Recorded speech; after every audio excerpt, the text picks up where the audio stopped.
Idea मेरी नहीं थी, आइडिया स्वामी तेजोमैनंद जी जो चिन्मय मिशन के इंटरनेशनल हेड है उनके दिमाग में आई। और उनको भी लग रहा था कि अक्सर हम उपनिषदों को पढ़ना तब शुरू करते हैं जब हम बुढ़ापे के नज़दीक जा चुके होते हैं, और जबकि ऐसा नहीं है, किसी भी उम्र में आप इसको पढ़ सकते हैं।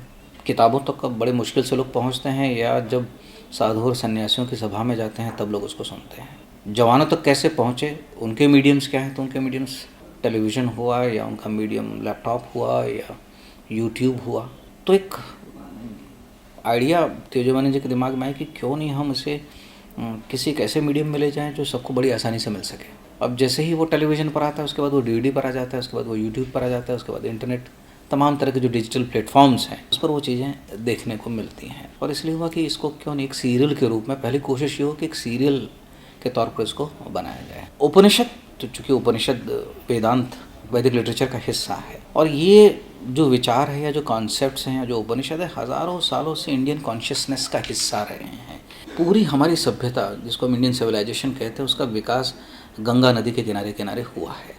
इसलिए ऐसा सोचा गया कि क्यों नहीं उपनिषद के साथ गंगा भी जोड़ दिया जाए, ताकि लोगों को ये बड़ी आसानी से समझ में आ जाए कि ये वो विचार है, वो आइडियाज़ हैं जो गंगा के साथ साथ बहती आ रही हैं। हज़ारों सालों से गंगा बह रही है, हज़ारों सालों से ये आइडियाज़ इंडियन कॉन्शियसनेस में, भारतीय समाज में प्रवाहित होते रहे हैं, फ्लो कर रहे हैं। इसलिए उपनिषद गंगा हम लोगों ने टाइटल रखा।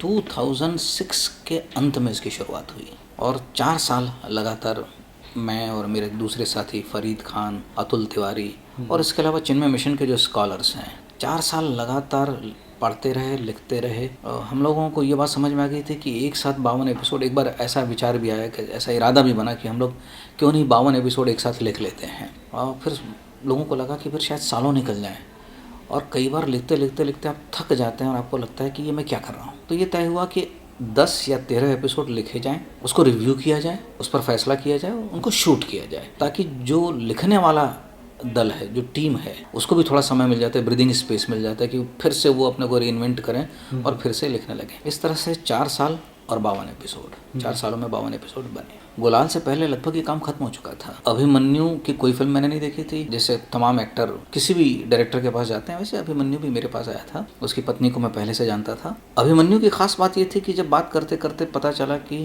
वो संस्कृत में ग्रेजुएट है, तब मुझे लगा कि उपनिषद में हिंदी तो बोलनी ही है, साथ में कई बार आपको संस्कृत भी बोलनी है। तो एक ऐसे एक्टर की तलाश हम लोगों को भी थी कि जो हिंदी के साथ साथ संस्कृत में भी बहुत सहज हो। इसलिए अभिमन्यु का चुनाव हुआ, और वो बहुत अच्छा एक्टर है, सभी जानते हैं। गुलाल है या रक्त चरित्र है, लोगों ने उसका बेहतर काम बाद में देखा। इसमें उसने बहुत सारी भूमिकाएं की। सूत्रधार के अलावा बहुत सारी कहानियों को जोड़ता है, पर उसके अलावा भी उसने बहुत सारे किरदार इस सीरियल में किए हैं। और सिर्फ अभिमन्यु ही नहीं, दूसरे भी जो दूसरे एक्टर्स हैं, चाहे वो के रैना हो, जाकिर हुसैन हो, मुकेश तिवारी हो, जया भट्टाचार्य, इन सबका कहीं ना कहीं रंगमंच थिएटर से कोई ना कोई संबंध रहा है। अधिकतर लोग राष्ट्रीय नाट्य विद्यालय, जिसको हम नेशनल स्कूल ऑफ ड्रामा कहते हैं, वहाँ से हैं। और दूसरे जो जवान एक्टर्स हैं वो film and television institute Poona से हैं। हम लोग की कोशिश थी कि उन लोगों को लिया जाए जिनकी कोई फॉर्मल ट्रेनिंग हो, ताकि उनको काम करने में आसानी हो। नहीं, ये मुझे कई बार कहा भी गया था। चिन्मय मिशन के लोगों ने भी कहा था कि इसमें, जैसे इसमें 2 बार चाणक्य आते हैं, 2 ऐसे एपिसोड है जिसके प्रमुख किरदार चाणक्य हैं, और हर किसी की उम्मीद थी कि मैं वो रोल करूँगा। लेकिन मैंने हमेशा कहा कि बार बार उस एनर्जी को रिक्रिएट करना बड़ा मुश्किल होता है। और दूसरा, इस मोह से बचना भी चाहिए।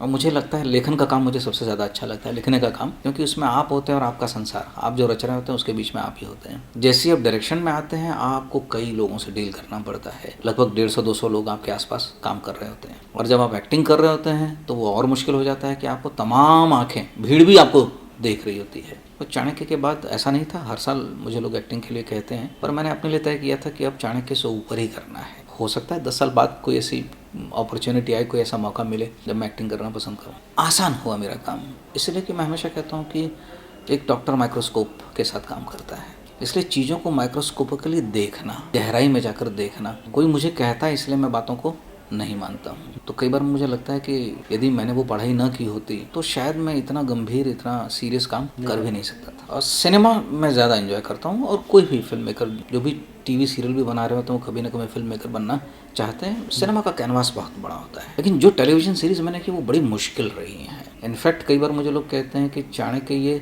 47 एक घंटे की फिल्में हैं। उनका कैनवास भी बहुत बड़ा रहा है। मृत्युंजय का कैनवास भी बहुत बड़ा रहा है। उसी तरह से उपनिषद गंगा का भी कैनवास बहुत बड़ा रहा है, जो दो आर्ट फॉर्म है, जैसे थिएटर का आर्ट फॉर्म रहा हो या सिनेमा का आर्ट फॉर्म रहा हो, दोनों का मैरिज आप उपनिषद गंगा में देखेंगे। तो कैनवास में हमेशा बड़ा चुनता हूँ। सीरियलों में मुश्किल ये होती है कि आपको सालों साल काम करना पड़ता है, जैसे 4 साल। सिनेमा में आप 1 साल स्क्रिप्ट पर काम करते हैं, कई ऐसे लोग होते हैं जो कई वर्ष भी लगाते हैं, और लेकिन आपको पता है कि 100 दिन, 150 दिन, 200 दिन में आपकी शूटिंग पूरी हो जाने वाली है, और आपकी एग्ज़ाम एक फ्राइडे, एक शुक्रवार को आपकी परीक्षा होगी। यहाँ जिस दिन टेलीकास्ट होता है उस दिन आपकी एग्ज़ाम हो रही होती है, कि हर दिन लोग आपको कहते हैं कि अच्छा था, बुरा था, ख़राब था। सो मुझे लगता है कि उस तनाव को झेलना बड़ा मुश्किल